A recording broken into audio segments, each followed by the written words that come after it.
دوستو سلام مسنون، امید ہے کہ آپ تمام اللہ کے فضل و کرم سے بخیریت ہوں گے۔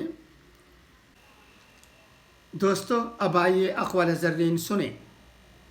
جو ہمیشہ پاکیزہ رہے، فرشتے اس سے محبت کرتے ہیں اور باطن کو توحید پر قائم رکھے، اللہ تعالیٰ اسے محبوب رکھتا ہے۔ اگر غلطی نہ ہونے پر بھی آپ سے کوئی معافی مانگ لے تو سمجھ لینا کہ وہ آپ سے زندگی بھر رشتہ رکھنا چاہتا ہے۔ جب گناہ کے کاموں میں دل لگنا شروع ہو جائے تو یہ اس بات کی دلیل ہے کہ تمہارا رب تم سے ناراض ہے۔ اچھے انسان کی سب سے پہلی اور سب سے آخری نشانی یہ ہے کہ وہ ان لوگوں کی بھی عزت کرتا ہے جن سے اسے کسی قسم کے مفاد کی توقع نہیں ہوتی۔ اچھا تو دوستو اب اجازت دیجیے، انشاءاللہ پھر ملاقات ہوگی۔ خدا حافظ، فی امان اللہ۔